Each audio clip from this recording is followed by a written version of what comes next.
Hridayesh Mishra inter college में lecturer पद पर कार्यरत थे।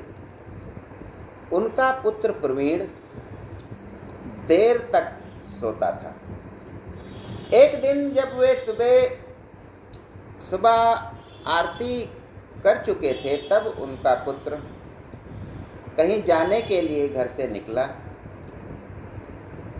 मिश्रा जी ने पुत्र को बुला करके समझाया कि बेटा, कहीं जा रहे हो, तुम देर को उठे हो, आरती में भी सम्मिलित नहीं होते हो, कम से कम भगवान को प्रणाम तो कर लो। पुत्र प्रवीण बोला कि पिताजी, भगवान को प्रणाम करने से क्या फ़ायदा, मैं क्यों करूं प्रणाम। तब उन्होंने समझाया कि इनकी पूजा, इन्हें प्रणाम करना हमारी सनातन संस्कृति में है, और देवता जो होते हैं वे हमारी रक्षा करते हैं। इसलिए हमेशा याद रखो कि जब भी घर से निकलो, प्रणाम करके निकलो, पूजा करके निकलो। अब वो लड़का तो इंटर में पढ़ता था। उसने कहा कि यदि हम इनकी पूजा करेंगे तो हम समय से कैसे पहुंच पाएंगे अपने कार्य पर, और ये तो पत्थर के हैं, ये तो मूर्ति के रूप में हैं, इनकी पूजा से हमें क्या फ़ायदा। हमें सेवा करनी है, पूजा करनी है, हम पिताजी और माताजी आपकी करेंगे। अब वो बहुत समझाया गया, फिर भी लड़का अब नहीं मान रहा है तो नहीं मान रहा है। और यह केवल एक बच्चे की नहीं है, ज्यों ज्यों हम शिक्षित होते जाते हैं, हमारे बच्चों में यही देखने को मिल रहा है कि वे पूजा पाठ, आरती और धार्मिक क्रियाकलापों से दूर भाग रहे हैं। अब उनको पिता ने जब समझाया तो वो कहते हैं, अगर हम भगवान की पूजा करेंगे तभी भगवान हमको लाभ देंगे या हमारी सहायता करेंगे, तो ऐसे भगवान और एक घूसखोर व्यक्ति है, कर्मचारी है, उसमें फिर अंतर क्या रहा। ये तो भगवान हैं, सर्वव्यापी हैं, इनको तो निस्वार्थ भाव से हमारी रक्षा करनी चाहिए, हमारी सहायता करनी चाहिए। अब ये क्या हुआ कि हम इनको पैसा चढ़ा दें, मंदिर में जा कर के इनके सामने गिड़गिड़ाएं, रोएं, पैर छुएं, तब ये हमारी सहायता करें। तो फिर ऐसे तो हम कोई भी काम निकालना होता है तो घूस देकर काम चला लेते हैं, फिर भगवान में और उनमें क्या अंतर रहा। पिता के पास कोई जवाब नहीं।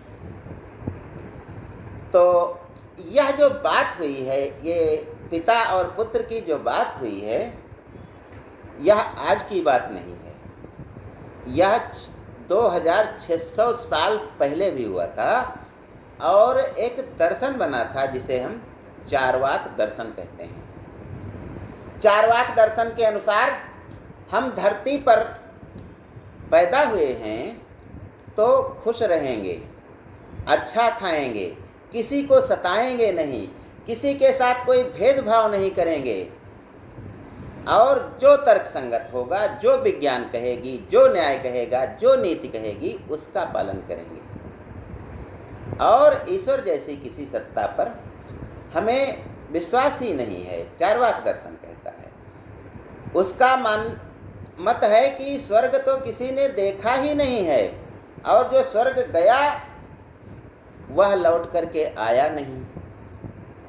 आत्मा को किसी ने देखा नहीं कि वह दूसरे शरीर में जाती है, बंदर बिल्ली बनती है या क्या बनती है। तो हम उसके लिए हम अपना यह जीवन क्यों बिगाड़ें, क्यों हम उसके पीछे पड़े रहें, धर्म कर्म के पीछे, और अपने सुख सुविधाओं का कोई ध्यान ही हमें न रहे। हिटलर को जब हम देखते हैं तो उसने 60 लाख यहूदियों को मार दिया। और हिटलर ही नहीं, हमारे संसार में बहुत सी जातियां धर्म के नाम पर नष्ट कर दी गई, उन्हें मार दिया गया, उन्हें परेशान किया गया, उन्हें उत्पीड़ित किया गया। जातियां बना करके हमने ही जातियां बनाई, ईश्वर ने तो नहीं बनाई, और हमने ही जातियां बनाई और हमने ही उनको इतना घृणित जीवन दिया कि उनका जीना और मरना सब बराबर हो गया। अर्थात उनको अत्याचारों से मुक्ति हम दिलाने के नाम पर जो भी कृत्य किए, उनसे उन पर अत्याचार और बढ़ते गए। धर्म के नाम पर गालियां लोगों को दी गई। और जब हम देखते हैं कि दुनिया में सबसे ज़्यादा हत्याएं, मार काट, अपराध किसके नाम पर हुए हैं, तो वहाँ भी उत्तर आता है कि धर्म के नाम पर हुए हैं। शिक्षा से वंचित रखा गया। महिलाओं के साथ जितने भी कुकृत्य किए गए, सब धर्म के आधार पर किए गए, धर्म का सहारा लेकर किए गए। चाहे उनको शिक्षा से वंचित रखने की बात हो, चाहे उनको जीवन भर पर्दे में रखने की बात हो, सब कुछ धर्म के आधार पर ही तो किया गया। तो इस संबंध में जब हम देखते हैं तो पाते हैं कि धर्म का प्रारंभ कहाँ से हुआ। तो इसका जब हम जंगल से मनुष्य जाति बुद्धि का विकास हुआ, दिमाग का विकास हुआ, तो वह जंगल से बाहर आई और खेती करना शुरू किया, कबीलों में रहना शुरू किया। लेकिन देखते क्या हैं, अभी धूप खिली है, थोड़ी देर बाद ओले गिरने लगे, बरसात होने लगी, आंधी आ गई, रात हो गई, दिन हो गया। तो चंद्रमा आज छोटा है, कल बड़ा है। तो जब हमारी बुद्धि का विकास हो रहा था तो इन प्रश्नों का उत्तर भी तो हम खोज रहे थे। अब जो मुखिया हुआ या जो पढ़ा लिखा थोड़ा व्यक्ति हुआ, उससे लोगों ने प्रश्न किया कि धूप थी, अभी पानी क्यों बरसने लगा। तब उसने बता दिया कि ये इंद्र देवता हैं और उन्होंने पानी बरसाया। कहीं आंधी क्यों आई, कहीं पवन देवता कुपित हो गए, परेशान करने के लिए बरसा दिए। तो ऐसी ऐसी बातें जो हुई, तो यही धीरे धीरे धर्म का रूप धारण कर लेती हैं। हम ज्योतिष शास्त्र जब पढ़ते हैं तो उसमें सूर्य को भी एक ग्रह माना गया है। सूर्य, चंद्रमा, पृथ्वी, मंगल, बृहस्पति, इनमें कोई भेदभाव नहीं है। तो इसका कारण यह है कि तब हमें ज्ञान नहीं था कि सूरज एक तारा है और सारे ग्रह सूरज का चक्कर लगाते हैं। तो हमें ज्ञान नहीं था, तो हमने जो भी समझ में आया हमने एक मान्यता बना दी, एक लिखित में लिख डाला, ग्रंथ लिख डाला, और यही हमारे धार्मिक ग्रंथ बन गए। तो देश काल वातावरण के अनुसार सारे धर्म इन्हीं आधारों पर बने। जब गैलीलियो ने कहा था कि सूरज पृथ्वी का चक्कर नहीं लगाता है, बल्कि पृथ्वी सूरज का चक्कर लगाती है, 16वीं शताब्दी की बात है, तो उसे फांसी की सज़ा दी गई और वह माफ़ तो कर दी गई, लेकिन एक चर्च में बंद कर दिया गया कि बाइबिल के विपरीत आप बोल रहे हैं। जो बाइबिल में है, जो धर्म में है, धार्मिक ग्रंथ में है, वही सही है। और जिसने भी नई नई खोजें उस समय की, यहाँ तक कि आज तक जो भी नया खोज की विज्ञान के हिसाब से, उसको नकारा गया, उसको परेशान किया गया। क्योंकि हम जो पुरानी बात हमारे मन में, हमारे दिमाग में यह बात घर कर गई है कि जो पुरानी है वही शाश्वत है, वही श्रेष्ठ है। लेकिन पुराने समय में तो झाड़ फूक मंत्रों के द्वारा इलाज होता था, लेकिन आज हम उससे दूर हो गए हैं। क्यों? क्योंकि हमारे में तर्कशीलता आ गई है, हम शिक्षित हो गए हैं। और धर्म के नाम पर दुनिया भर में जो मार काट होता है, आदमी आदमी में भेदभाव किया जाता है, नीचा दिखाया जाता है, जात के नाम पर रौंदा जाता है, ये सब कुरीतियाँ धर्म के आधार पर ही फैली। तो इनको भी दूर करने का शिक्षा के साथ प्रयास हो रहा है, इसीलिए हमारा संविधान बना है। तो ये सब बातें जब आती हैं तो हम देखते हैं कि चार्वाक दर्शन में ये बातें पहले ही लिखी जा चुकी हैं कि जाति धर्म के आधार पर भेदभाव नहीं करेंगे और हम यह लोक सुंदर बनाएंगे जो हम जहाँ जी रहे हैं। हम मरने के बाद की किसी बात पर विश्वास नहीं करते हैं। और इस संबंध में जब हम बौद्ध दर्शन को देखते हैं कि महात्मा बुद्ध को देखते हैं, तो उन्होंने कहा कि वेदों और पुराणों में जो लिखा गया है उसको हम सत्य मानकर नहीं चल सकते हैं, जबकि हम आत्मा से तर्क करके सोचेंगे तब हम जो निष्कर्ष निकालेंगे, निष्कर्ष निकालने के बाद ही उसको हम अच्छा या बुरा मानेंगे।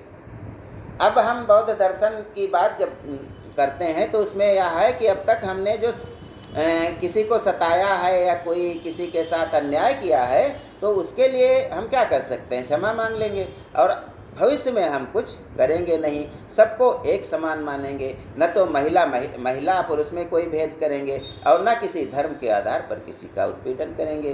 तो यह बौद्ध दर्शन है, इसीलिए लाइट ऑफ एशिया बुद्ध को कहा गया है, क्योंकि उन्होंने वह ज्ञान दिया है। अगली बात भगत सिंह की यदि हम करते हैं तो देखते हैं भगत सिंह नास्तिक थे, तो उन्होंने कहा कि मैं नास्तिक क्यों हूँ, क्योंकि दुनिया में धर्म के नाम पर इतने अत्याचार हो रहे हैं। यदि कहीं ईश्वर होता तो वह राजाओं की, अंग्रेजों की ये जो कुटिलता है यह देखता, हमारे देश को लूट लूट करके लिए जा रहे हैं और ईश्वर कुछ नहीं कर पा रहा है। तो ये तो भगत सिंह के विचार थे और उन्होंने इस पर किताब भी लिखी है। अब आइए देखते हैं कि धर्म जहाँ नहीं है उन देशों की स्थिति क्या है, क्या अच्छी है या खराब है। तो सबसे पहले हम आते हैं फिनलैंड। फिनलैंड में लगभग 70-72% लोग नास्तिक हैं, यानी किसी भी ईश्वर को नहीं मानते हैं। फिर भी यहाँ पर पूर्ण शांति है, कोई भेदभाव नहीं है, कोई जाति है ही नहीं, स्त्रियों के साथ कोई अत्याचार होता ही नहीं क्योंकि धर्म नहीं है। और फिनलैंड की बात, एक ऐसा कार्य किया है फिनलैंड ने जो सारी दुनिया उसको जानती है, वह है नोकिया मोबाइल। जब मोबाइल का भारत में या कहीं भी प्रचलन हो रहा था तो सबसे पहले और सबसे टिकाऊ जो मोबाइल हमारे हाथ में आया वह नोकिया ही था। बात करने के लिए इतनी साफ आवाज़, इतना टिकाऊ, वह फिनलैंड में बना था। तो अगली बात करते हैं स्वीडन की। 78% लोग नास्तिक हैं और पूर्ण विकसित देश है, विकासशील नहीं विकसित देश है, जहाँ पर तर्कशील और ज्ञान और विज्ञान की बातें चलती हैं, न कि किसी धर्म की। धर्म जहाँ होंगे, कई धर्म होंगे तो आपस में लड़ाई जरूर होगी। यहाँ पर पूर्ण शांति है, आतंकवाद भी नहीं है। स्वीडन। अगला देश है डेनमार्क। डेनमार्क डेयरी उद्योग के लिए सारे संसार में विख्यात है। यहाँ पर 80% लोग जो है नास्तिक हैं और पूर्ण विकसित देश है। ज्ञान विज्ञान के क्षेत्र में सबसे आगे डेनमार्क। अगला है चेक गणराज्य, 82% नास्तिक, जहाँ कोई लड़ाई नहीं, कोई अपराध नहीं, कोई आतंकवादी घटना नहीं, क्योंकि ये सब वही होता है जहाँ धर्म हो। विकास के दौर में सबसे आगे, परोपकार, दुनिया में महिलाओं के लिए उत्थान, अपने देश में तो है ही, दूसरे देश में भी पैसा दे करके कराते हैं अच्छी बातों का प्रचार। अगली बात जापान की आती है, जहाँ 85% लोग हैं नास्तिक और जापान की तकनीक सारी दुनिया जानती है। सबसे शांत देश है, जहाँ कोई धर्म के नाम पर न लूटपाट है और न कोई अत्याचार है, न कोई आतंकवाद है, न कोई अपराध है। यदि नास्तिक देश हम देखते हैं इस प्रकार से 5 देश देखें तो इसमें अपराध का स्तर बहुत कम।